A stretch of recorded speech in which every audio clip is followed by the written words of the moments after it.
million a year, 475, 479,000 pounds a year. You're not going to let that go easily. Seemingly, he was getting a divorce from his wife. Sorry, she was divorcing him. And, takes no more than 6 months.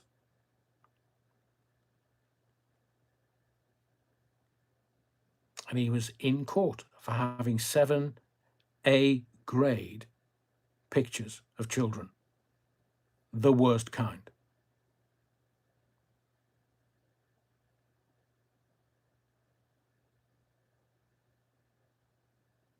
The BBC has been hiding in plain sight and has been hiding others in plain sight. Jimmy Savile raped an 8-year-old girl on BBC property.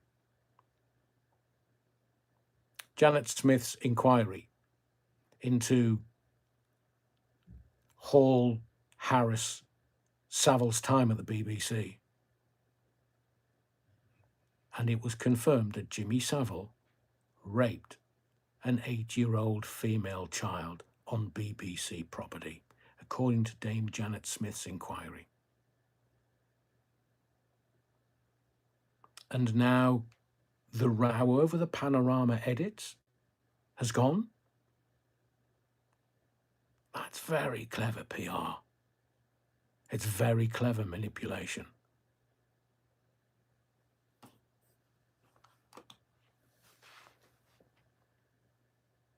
The BBC are at it again.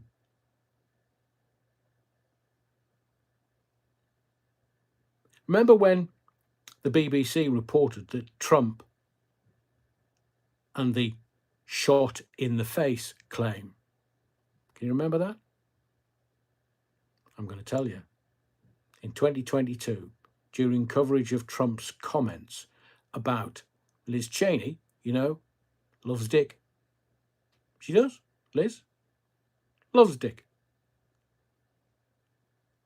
BBC presenters on the BBC World News America and the BBC News Channel told viewers that Trump had suggested she should be shot in the face. Remember when they reported that? 2022, we were all in bloody lockdown.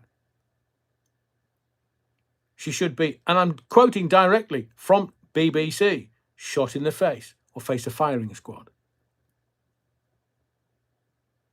And what happens this week? An internal BBC memo. It's been reported by The Telegraph this week, and others, of course, saying BBC News has now accepted that this characterization was inaccurate, misleading. Trump did not literally call for Liz Cheney to be shot in the face. The memo says the coverage misled viewers, but crucially, there was no public on-air correction at the time. Misinformation, disinformation, propaganda, take your pick.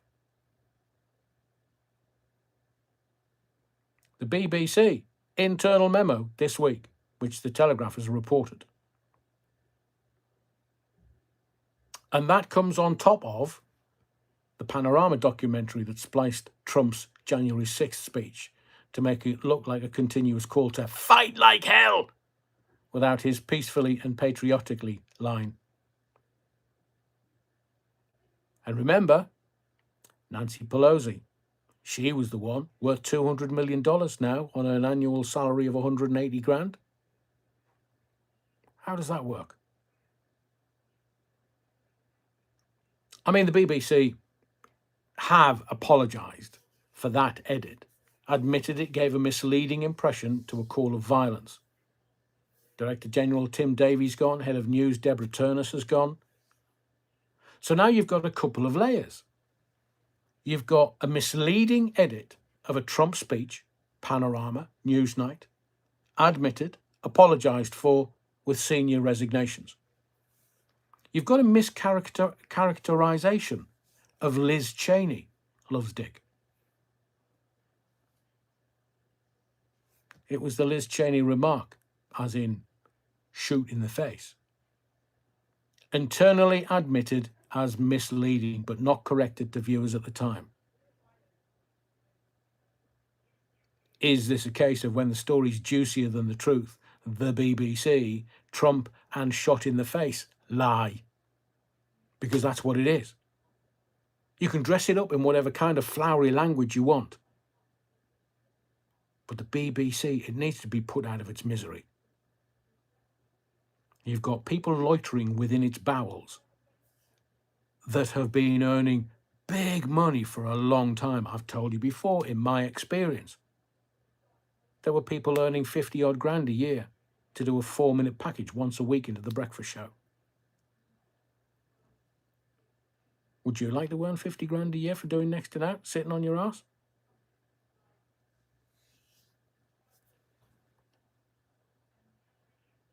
So their reporting isn't accurate. And I've seen today in some of the newspapers, they're saying, oh, well, kids that come out of university, they're not really well versed in the ways of the world. They don't understand and they can make mistakes. That's unacceptable. The fact that they didn't go back on air and tell the public, actually, that's wrong. But take Liz, I love Dick Cheney, and the Panorama scandal. I mean, I don't know about you, but it didn't take my breath away because I know the BBC, having worked for it. And I have friends that work within it still to this day. But stitching together Trump's January 6th speech to make him sound more violent than the transcript actually shows.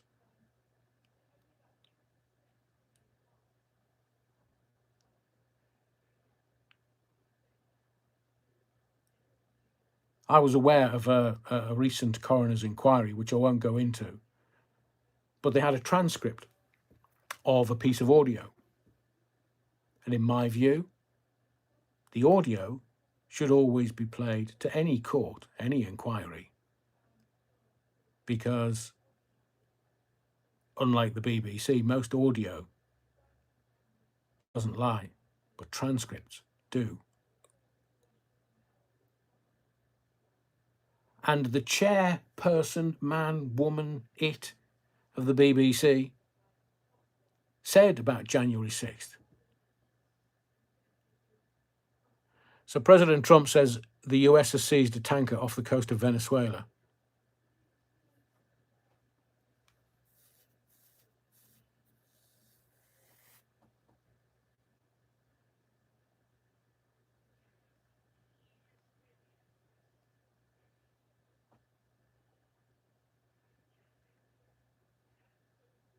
Let's park the Trump story for a moment.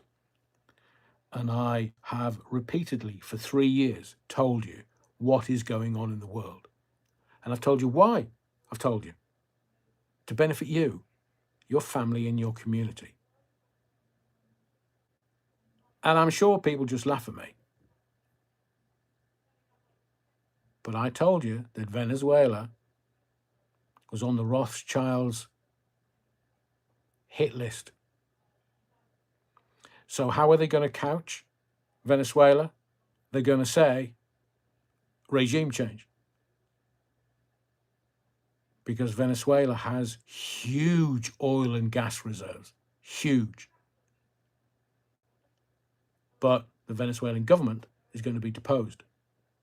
I'd heard a rumor, which I haven't substantiated yet, that the president of Venezuela has fecked off. But now that America, the world's police force, have engaged Venezuela, you will guarantee that it's not going to be very long before America controls Venezuela. Maybe remotely. They did that with Iraq. But how would I know that Venezuela was going to be looked at by the American military might? Because it's one of the last few central banks standing. And I've told you this for 3 years. You know this. So I will make a prediction. as I have done the last few weeks on virtually every live. Venezuela is there. Syria, they've got. Iraq, they've got. And Iran is going to change in 2026. And the Rothschilds will get control of Iran's central bank. It's all in play. It's all falling in line. It's all scripted. Are they going to get China? China's economy is not very healthy. Are they going to get Putin and Russia? The Russians arrested one of the Rothschilds, tortured him, told him how to end shite.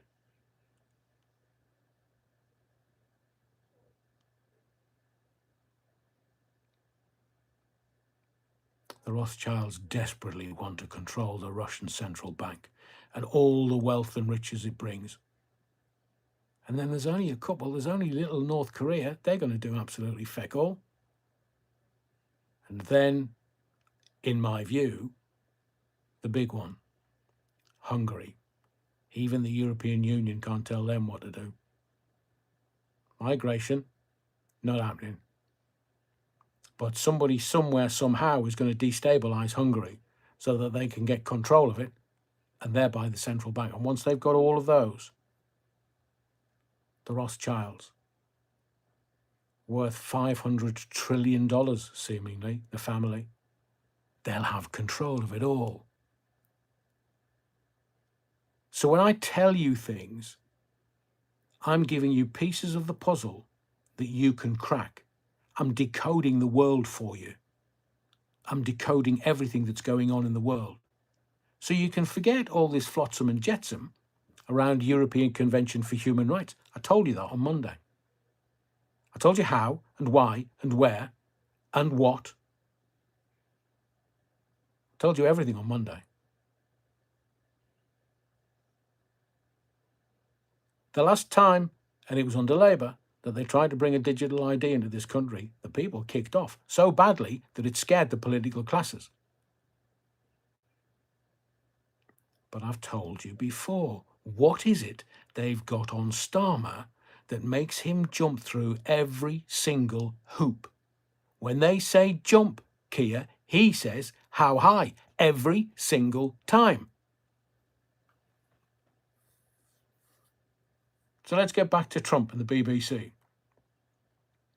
Chairperson, January 6th, said, and I quote, "Yes, the edit gave a false impression of a call to violent action." So in my view, this is not about Trump. This is about trust. You don't have to like Trump. You don't have to defend a single thing he's ever said. This is bigger. If they'll juice up his words because it fits their narrative, a particular narrative, and I wonder who designed that particular narrative, how many other stories are getting the same treatment? They're not telling you. Journalists, all they do is they just rewrite press releases. They're not journalists. They don't investigate anything. That's a misnomer.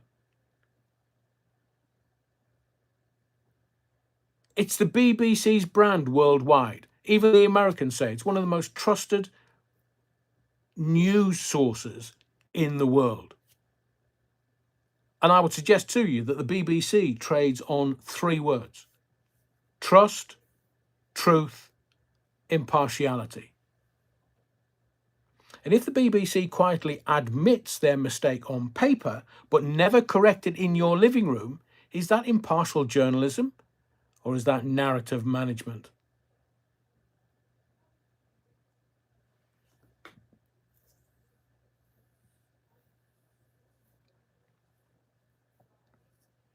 Couple of questions.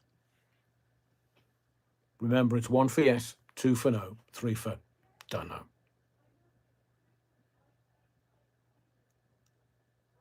One for yes, 2 for no, 3 for I don't know. Do you think the BBC can still be trusted to cover Trump fairly? 1 for yes, 2 for no, 3 for I don't know. Matthew Whedon, Liga Lister, Garen Davis, Gribbo, Penny Hen, Soul Rebel, Will Holmes, Lionel, Lauren, Amalia, Stephen Barnes. No, no, no, no, no. Vix Tex, Sandra Whittam, and Elliot, and Lewis, and BD Cool. No, no, no, no, no.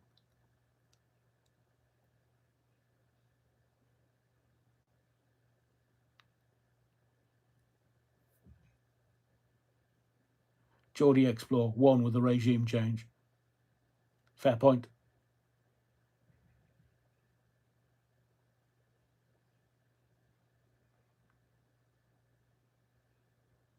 BD Cool. I wouldn't trust them covering a baking contest. So I'm going to ask you a second question. Thank you for everyone that's voted. I'm going to ask you 3 questions. 1 for yes, 2 for no, 3 for I don't know. Is saying someone, quote, wants a critic shot in the face a forgivable mistake or a sackable offence? And as a little aside, no one's been sacked for the Panorama debacle. There's been 2 resignations, nothing else done. The chairman should have resigned. The people at Panorama, all of them on the editorial team and below, should have been sacked. So is saying someone wants a critic shot in the face a forgivable mistake or a sackable offence? 1 for a forgivable mistake, 2 for a sackable offence, 3 for don't know.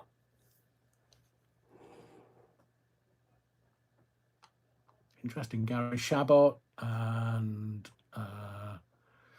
Will Holmes and Lauren Taylor says a forgivable mistake.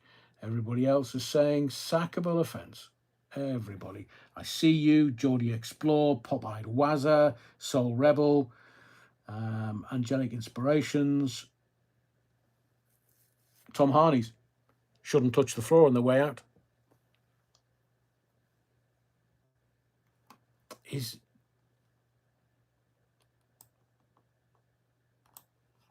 Comic Mania, Paul West, both no. And finally, 1 for yes, 2 for no, 3 for I don't know.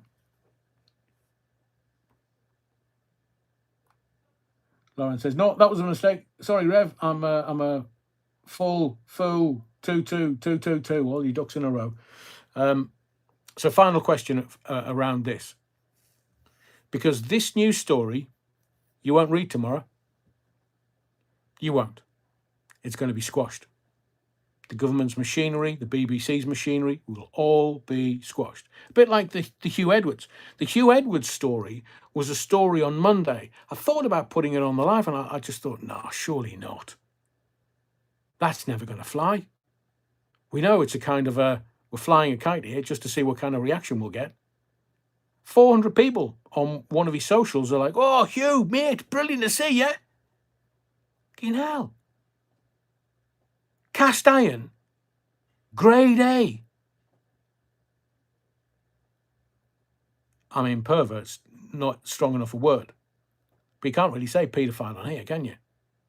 But anybody that gets their rocks off looking at A-grade paedophilic pictures and gets a 6-month suspended sentence, first offence. And then it was only yesterday that it kind of, I think the other editors of the newspapers must have looked at it and gone, fucking hell, nobody covering this, because nobody was. It just kind of slipped out on Monday. And then yesterday, boom, I stuck a video up, boom, every newspaper, boom. So I'm going to ask you a final question about the BBC.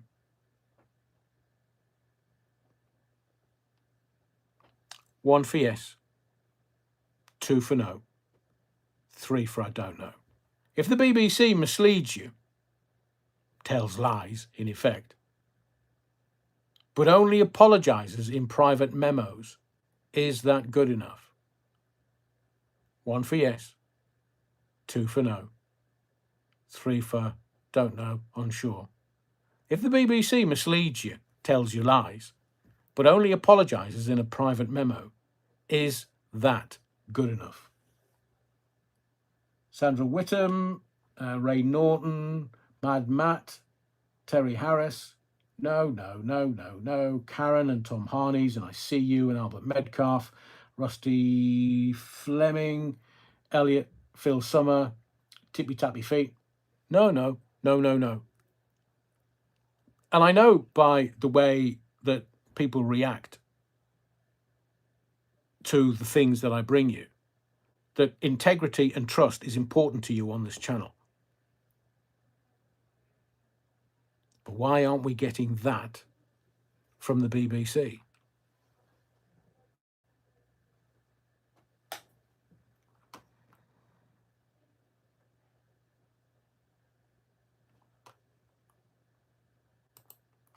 Thank you for your votes. Thank you for your insight.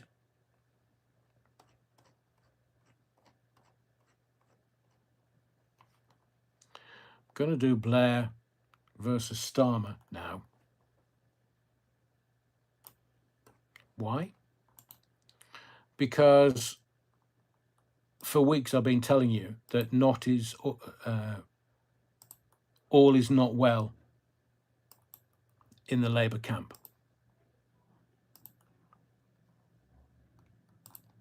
I told you 2 weeks ago when Reeves stood up on a Tuesday morning at 8:30 in the morning giving a speech. She wants to be not only the first female chancellor, she wants to be the first female Labour Prime Minister.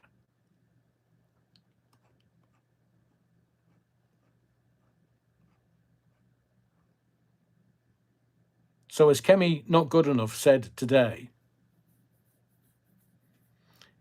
Starmer's just a caretaker Prime Minister. So tonight, I want to talk to you about shadows, not Hank Marvin and the shadows. I just want to talk to you about shadows, because in politics, the truth rarely walks in daylight. It moves quietly, behind curtains, behind the painted-on smiles, behind the stagecraft, because that's all they are. They're all actors with a brief. At PMQs today, something became very, very clear.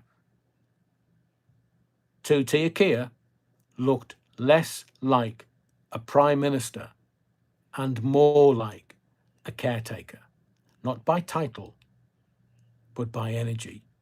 If you get a chance to watch it again, you can see a mile away. You can see the stuff that's been written down by his staff, his speechwriters, his communications officers. You can see that he's just reading it. In media, it's called reading blind. They can put anything in front of you, you can read it and make it sound as if you're just saying it off the top of your head. But he couldn't hide that today. He couldn't.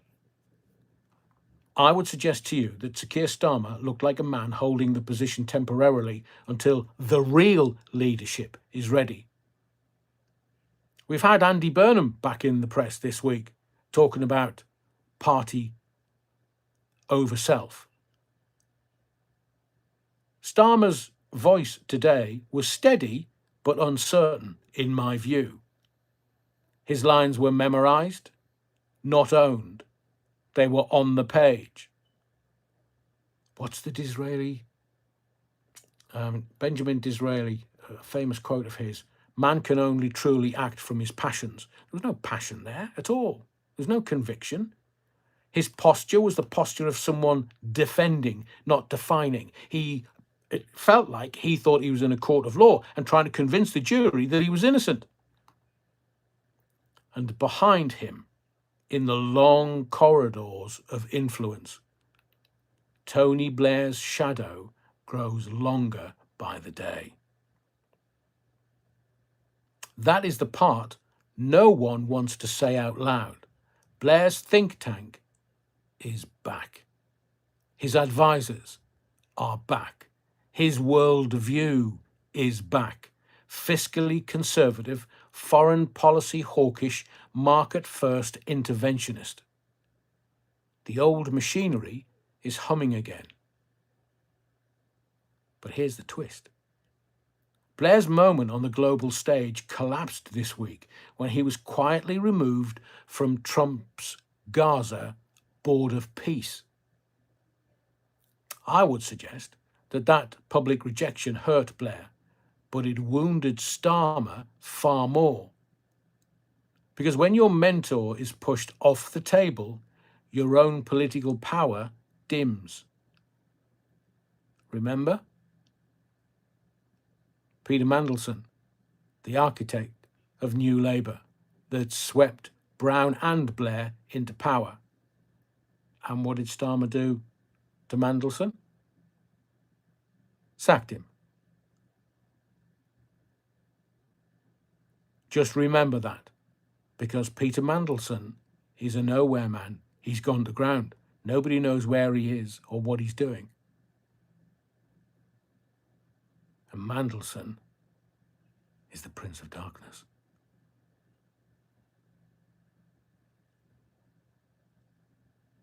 If Blair can't open doors internationally, then Starmer can't borrow his shine. And into that vacuum steps Shabana Mahmood, a rising star seemingly.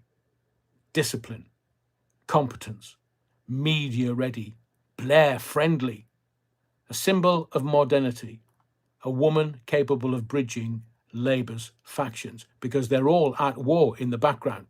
Even the executive committee, they're all at war. Shabana Mahmood, someone who looks like the next phase. And suddenly the conversation begins. What comes after Starmer? Who carries the Labour torch? Who can save the socialist project?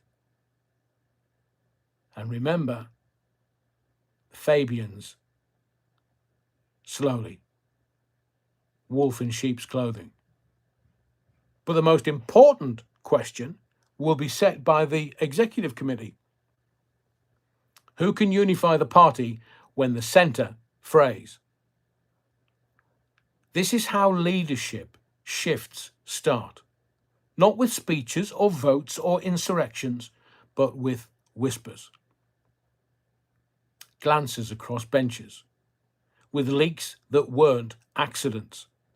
With phrases in think tank papers like renewal and the next generation.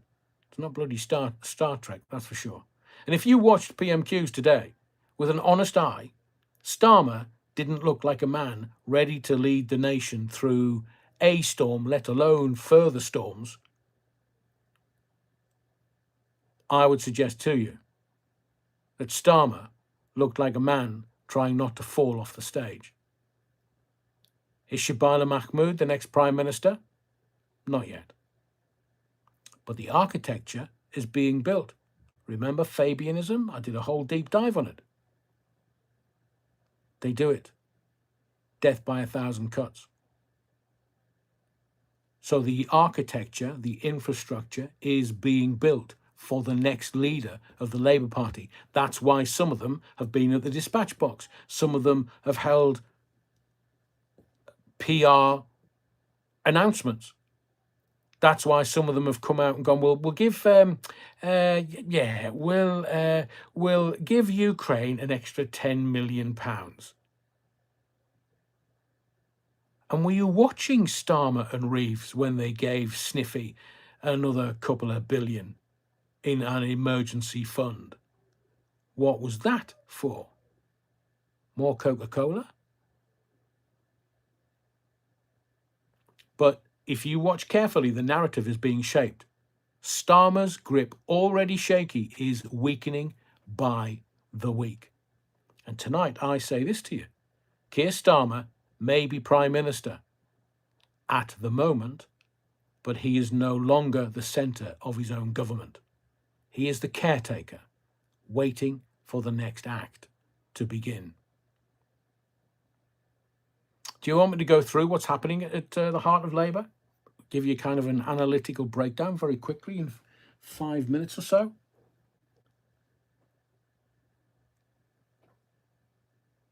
Stephen Hall says, Ray Norton says, Rayner about to make a re-entrance.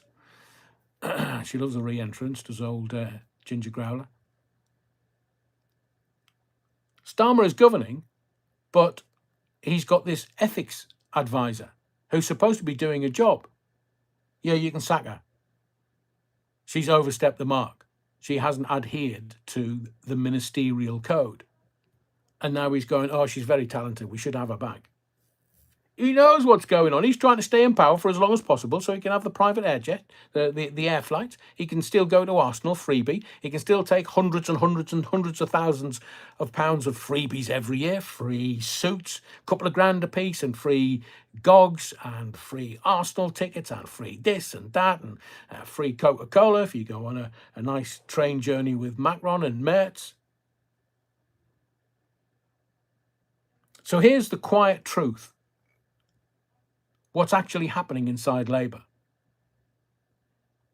And I would suggest this is what's going to emerge from the rubble of today's PMQs and the last few weeks of political manoeuvring. Starmer is governing, not leading. His PMQ's delivery today was flat, defensive, lacked the commanding rhetoric associated with secure prime ministers. He recited policy lines, but never set emotional tone. There was Ed Davey. Ed Davey says you won't be there at the end of the year. And the whole of the chamber was like, oh! Because the chamber knew what Davey was saying. Davey was actually telling the truth. His body language was survive the hour, not shape the future. Cabinet frustration is rising. They know that their political careers are over because the Starmer brand is toxic. They're never going to get re-elected. Never. Not in a month of Sundays. So what are they going to do? I howled with laughter, and I shouldn't, because I watched Nigel Farage literally fill his trousers on air, live, with Jacob Rees-Mogg. And Jacob says, oh yeah, the blob wants you arrested and jailed. And literally, you saw the blood drain from Nigel Farage's face. He thinks this is a shoo-in. He doesn't realise how evil the left is. Now, senior Labour figures, including those previously loyal to Starmer, are leaking, briefing and whispering. When a government is confident, leaks dry up. When a government is nervous, leaks become currency. So right now, in Ozempic Palace, it's raining whispers. I'm not talking about the chocolate bars either. Mind you, Portcullis House, they'll be hoping it's raining men. Just watch Tony Blair. He's back in the bloodstream of Labour. His think tank has been quietly influencing economic positioning, foreign policy framing, security rhetoric, and internal party discipline. Blair's people are re-emerging in advisory roles, special committees, and strategic communications.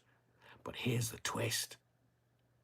Trump's Gaza Board of Peace sidelined Blair, and that weakened Starmer indirectly. Blair was embarrassed internationally. His UK allies saw him as not acceptable in the Middle East from both Muslims and Arabs. That's humiliating. Remember, Blair's been the envoy to the Middle East. He'd be on first name terms and best mates terms with everybody in the Middle East, but evidently not acceptable. That humiliation splashes onto Starmer because Blair is Starmer's ideological anchor. When your mentor gets publicly disinvited from the global table, your aura dims. So let's look at the political psychology. How Starmer looked, not what he said. He looked uncomfortable, tense, prepped rather than spontaneous, reactive rather than assertive, bland instead of bold. His tone was middle management, not prime ministerial. A PM secure in his future, speaks like he owns the room. A PM aware of internal manoeuvring speaks like he's borrowing it. And today, Starmer borrowed the chair. He didn't command it. So let's have a look at the Blair-Mahmoud succession logic. This is a political shadow play behind the curtain. Why Shabana Mahmoud? Because she ticks boxes that Labour strategists now believe matter. Female leadership, broad internal support, Blairite friendly, Muslim background, powerful symbolism for a very modernising party, I hazard a guess. She's a very strong media communicator. Bad eyebrows, but a very strong media communicator. She's seen as competent and non-chaotic, market acceptable. So Blair adjacent, not Blair tainted. If you combine those traits, you get the post-Starmer, post-crisis, post-cautious face of Labour renewal. And that's what Blair wants. Blair wants a controllable leader with centre-right economic instincts, who won't frighten business, who won't challenge Western-aligned foreign policy, and who can win elections with the same formula he used in the 90s, led by the man that Starmer sacked, Peter Mandelson. You getting it yet? Mahmoud is the most Blair-compatible rising figure in the party, not Angela Rayner. Is there a plot? No formal plot, but the conditions for one are appearing. Starmer's confidence is weakening. You could see that by PMQs today. Cabinet unity fracturing. Blairian ideology reasserting itself. Probably influenced by the man that Starmer sacked, Peter Mandelson. Mandelson will never forgive. Prince of Darkness. Machiavellian. The polls are tightening. Media narrative is turning. The public patience is thinning. And policy drift deepening. I would suggest to you that a leadership challenge is not imminent, but the preconditions are forming like condensation on a cold window. They've got digital ID in place. Now they have to get rid of the European Convention for Human Rights. Except what are they going to replace it with? It's the only thing, the European Convention for Human Rights is the only thing that stands with and protects us from a full implementation of digital ID. More stringent than the Chinese Communist Party, because power corrupts, absolute power corrupts absolutely. So did Keir Starmer look like a confident Prime Minister today? No, don't be silly. Is Shabana Mahmoud being positioned as the next Prime Minister? Only she and Tony Blair will tell you that. Is Tony Blair influencing Labour more today than Starmer is? Oh, you can bet your sweet Bibby. And does the UK already have a caretaker PM without admitting it? Yeah. It's just a case of, will he fall on his sword and resign, party before self, and who's going to take over? So I'm going to ask you a question. 1 for yes, 2 for no, 3 for don't know. Do you think the Labour Party is preparing itself for a new leader? 1 for yes, 2 for no, 3 for I don't know. I see you says about the European Convention for Human Rights. It protects us from a lot of other things too. I agree. It's the only thing that stands between us and tyranny. Albert Metcalf and Paul West, Sandra James, Ray Norton, Rusty's Roamings, Kaz, Catwoman Jones and David Graham and Garen Davis, Tippy Tappy Feet and Reg D. Everybody's saying yes. New Labour and a new war, Sir Andrew James says. Mad Matt UK and Geordie Exposure, 1000%. But it's fruitless for them. Do you know, I agree. But we're in very, very choppy waters, because if the left feel they're never going to get back into power, and there is every chance that is going to happen, they're going to attack it. It's a bit like, I would call them spuggies, sparrows. If a brightly coloured bird flies into their area, the spuggies all attack it, they kill it. And that's a metaphor for what politically may happen to Farage.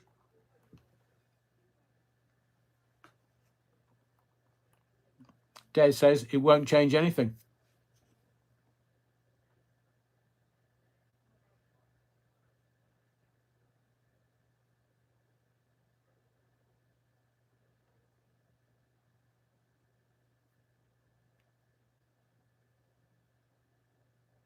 But who, as there's no hope. Thank you, Mike. Ginger Growler's just going to look like a fishwife. There's no polishing a turd. Shabana Mahmood, Blair loves the barristers. He loves the lawyers. He loves the legalese and the legal joie de vivre.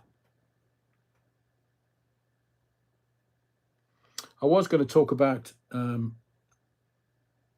Super Ted says, missed the question as I was putting the grandson to bed, so I'll say one. Yeah, he chose right. I remember Spuggy from Baker Grove, Mr. Bean, Ed Millibean. Well, Popeye was it. So those questions of who the party wants, and they're saying, oh, Ed Miliband, did Ed Millipede say that? Did he leak that? Because the way he's dealing with net zero, it's going to bankrupt the country. So the markets would have a freak off if they thought Miliband was going to return as leader of the Parliamentary Labour Party and be Prime Minister. Can you imagine? Any replacement would be frightening. They're all dreadful. Comic Mania. Agreed. 1,000%.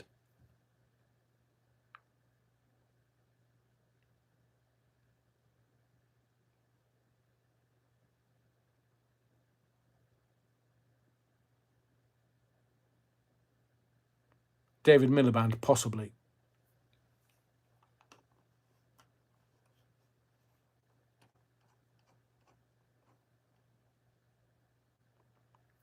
I don't know whether to leave the COVID corruption until Sunday. There's any delays not going to prejudice the outcome, because we're all aware of the COVID corruption. Let me just kind of give you my thoughts. I wanted to talk about COVID, the corruption and the theft. I'm not talking about the virus. I'm talking about the money. While you were clapping on your doorsteps, while families were separated, while the elderly were in their homes and nobody could go anywhere near them, and nobody could say their, sadly, goodbyes, no holding hands, no hugs, no warmth, no humanity. Small businesses were going under. The government didn't care, because tens of billions of pounds were flying out of the Treasury doors at record speed. Oh, and you know who was in charge of the Treasury? Cockeyed. So now we know from the government's own COVID Counter Fraud Commission. Hang on. COVID Counter Fraud Commission. Emphasis on the wrong syllable. Around £11 billion has been lost to fraud and error in more than 140 different schemes. That's not a YouTube theory. That's an official figure given by the COVID Counter Fraud Commissioner. Now, we all knew that there was a VIP lane for PPE contracts where politically connected companies got pushed to the front of the queue. At least £4 billion in high-risk contracts, 1.7 billion to people with direct political links, and billions and billions and billions of pounds of kit were either never used, couldn't use, or are now burning as waste. If you just add it all up, and you get a picture of a system that, in the name of emergency, turned off almost all of its normal checks and balances and invited in exactly the sort of fraud waste and cronyism we were always told couldn't happen here.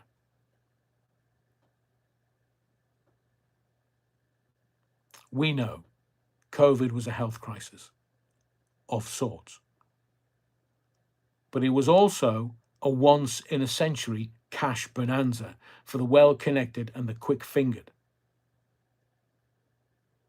Hello, Michelle. The bill is landing on your doormat now. And notice who's really digging this up. Inquiries, campaigners, a handful of journalists, not the same broadcasters who were more interested in whether you sat on a park bench for 10 minutes too long.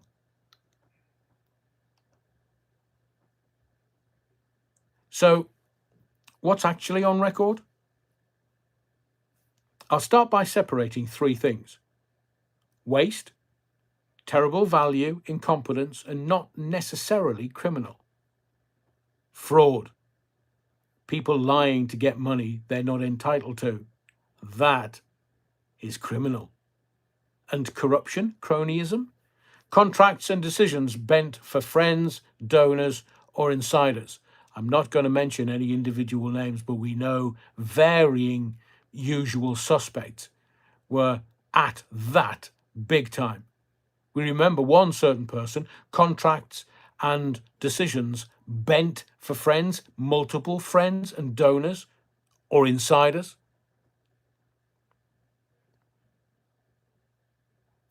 So I'm talking to you about the money. How much of it was wasted, stolen, or diverted into the pockets of people who should never have touched it? So these are United Kingdom figures. They've been released this week, although the newspapers are not touching it with a barge pole. Wonder why that is. So the COVID Counter Fraud Commissioner is a guy called Tom Hayhoe. Hayhoe. And I'm sure he's had that all his life. And some of the coverage is saying that around 10.9 to 11 billion pounds has been lost to fraud and error across more than 140 COVID support schemes, furlough, bounce back loans, eat out to help out. Sunak. Are we going to have a look at him as well? He was the Chancellor. It's a bit like Rachel Reeves giving Sniffy nearly £3 billion for an emergency fund. What's that? An emergency Coca-Cola fund? And as it stands today, only about £1.8 billion has been recovered so far. A lot of the rest is likely gone for good. Evidence lost, funds moved offshore, limited enforcement. Remember the bounce back loan scheme? It is estimated to have cost £2.8 billion in fraud or error because checks were delayed or minimal. Self-certification, multiple loans, fake companies, shell companies, anybody. And the report is out this week. It's out in the public domain. Nobody's reporting it because they just think we're dumb. They just think we're stupid breeders that they can manipulate and do whatever because they got us rattling pots and pans on a Thursday night for no apparent reason when the medical profession were making TikTok videos. So the report deliberately doesn't address the PPE VIP lane. Gove was head of that, and that's how Michelle Mone got her grubby little fingers into it. So it doesn't address the VIP lane and alleged cronyism. Hayhoe says that's outside his remit, but does acknowledge huge public interest in that area. I bet we are. So that gives you the hard numbers. Billions gone, officially acknowledged. Nothing done about it. Bugger all. But I will give you this stat. 51 PPE contracts worth about $4 billion went through the VIP lane. Roughly 1.7 billion of that went to politically connected suppliers. 1.7 billion pounds.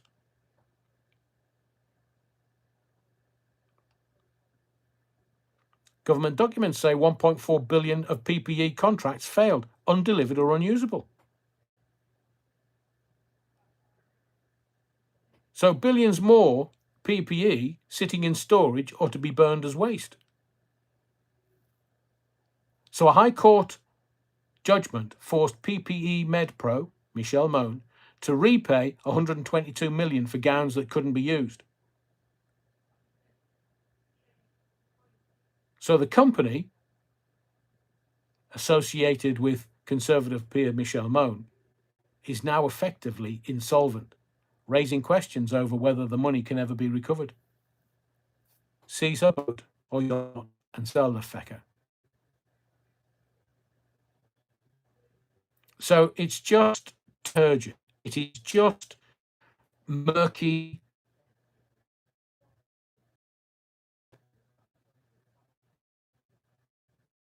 I'm going to some questions. I want your opinion. We'll do this to round things off tonight, I think.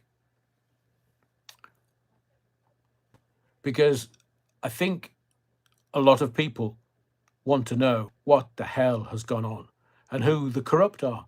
If it's fraud, then that's illegal, that's criminal, and they should be prosecuted. 1 for yes, 2 for no, 3 for I don't know. Do you believe we'll ever get most of this COVID money back? 1 for yes, 2 for no, 3 for I don't know.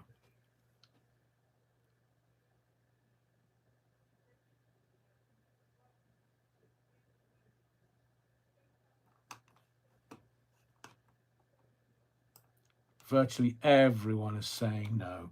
Lionel, Darren Evans, Tom Harneys. I See You says it's long gone. Reg D, Legalista, Des Ashton, Dodzer, Peter Rees-Jones, not a hell's chance. Davy Dingle, Rusty Roamings, people made to queue to get into supermarkets. That was hilarious, says Comic Mania. Didn't queue long to get the money out of the government, did they? So everyone's of the same opinion. It's virtually 100%. So I'll ask you a second question. Do you genuinely believe that the COVID chaos, if it can be described as that, was exploited by people close to power? 1 for yes, 2 for no, 3 for I don't know. The big question coming next. Was the COVID chaos exploited by people close to power? Frittered away in trust funds, says Lewis. Everybody saying yes. Wow. Absolutely, says Lewis. So thank you for all your votes so far, but here's the biggie. I'll just let the other votes come through because it may be lagged or delayed by a second or two. Stuart says, I remember the queues outside my local supermarket. Yeah. It was when the nurses and the emergency services couldn't even buy bog rolls because everybody else was buying it. They couldn't get into the supermarket to buy basic stuff because the supermarket shelves, like a bunch of gallons, were being cleared. So they had to, remember on the Sunday morning, they had to give the emergency services an hour where they could go into the supermarket. Yeah, I think you had to show some kind of proof that you were emergency services. And once you were in, at 10 o'clock, open the tills and you could pay. The Bad Wolf Project, absolutely. Boris, Hancock and other financially benefited from it. So here's the big question. 1 for yes, 2 for no, 3 for I don't know. Should there be criminal charges for ministers who authorised dodgy contracts? Should there be criminal charges for ministers who authorised dodgy contracts? 1 for yes, 2 for no, 3 for I don't know. David Graham, Andrew James, I See You, Carl Warby, Lauren Taylor, Angelic Inspirations, Catwoman Jones, Nikki Watson, Amalia, Pop-Eyed Wazza. Everybody is saying yes. So if you agree that there should be criminal charges for ministers who authorise dodgy contracts, I'll wait until the voting ebbs, and then I'm going to ask you an equally important question. Should there be criminal charges for anyone found to be fraudulent or not providing what they were contracted to provide, if it was either destroyed or burnt or chucked away, should those people who supplied the PPE and it was never used, should they also face criminal charges? Ray Norton, Amalia, Paul Morton, Dodzer, I see you, like the manifesto. Yeah. BD Cool, Stephen Hall, Elliot, Stephen Barnes, Sandra Whittam, all saying yes, 100%. And this is not an echo chamber. Thank you to everyone that's still voting. Rusty Roamings and Dolby. It's not necessarily an echo chamber, but I think this is a matter of trust, integrity, and honour to a certain extent, because you'll do what you said you would do for the billions or tens of hundreds of millions that you got from the scheme.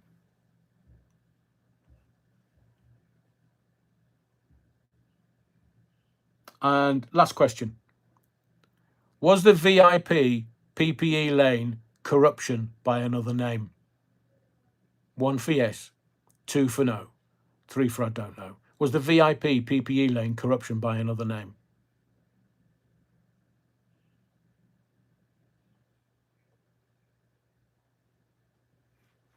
Again, everyone's saying yes, yes, yes, yes, yes. Garen Davis, Lewis, Matt Whedon, Elliot, Stephen Hall.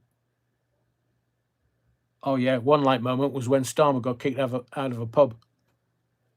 Super Ted, Peter Rees-Jones and Reg D, BD Cool, Dolby, Stewart, Martine, Bad Wolf Project. Bad Wolf Project, it was a get-rich-quick scheme. So let me round this off, and I'll keep all of the other stuff that I was going to use tonight for Sunday. Because as we get closer to Christmas, I didn't want to do a serious one tonight. I wanted it to be balanced and in flow.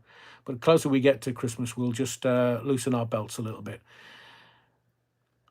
But the question that I asked myself today when I was doing the research for this, would this level of financial chaos be tolerated in peacetime? It wasn't necessarily peacetime.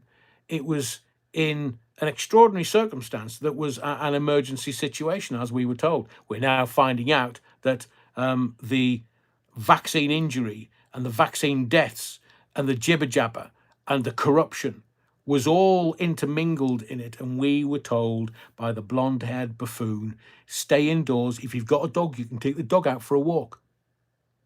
I mean, even the dogs were confused. Yes, I've said earlier that COVID was a health crisis of sorts. But in my view, and from everything that you said this evening in the comments by your voting, it was also the largest uncontrolled cash release in modern British history. A history that tells us something really simple. Whenever fear is high and oversight is low, corruption always finds oxygen. My name's Adrian Allen. Thank you for your likes, subscriptions. We've been looking at the hype button. Not sure you can hype the lives, but you can hype the other videos. So thank you for that. If you already have, you're allowed 3 a week. So if you choose any of my videos, I'd be forever honoured and humbled. So whatever you do, wherever you go, Sunday, 7:30, parish notes at 7:15. We'll make it a little lighter around Christmas and some music just to make it interactive and enjoyable. But if there's anything important comes up, then you know I'm going to tackle it and I'm going to look at it and I'm going to decode it for you. Whatever you do, wherever you go, take a little Battenberg. Always brings a smile to your face. And the altar wine is free, don't forget. But this has been the Theatre of the Mind Live 270. It's not a show, it's a mission.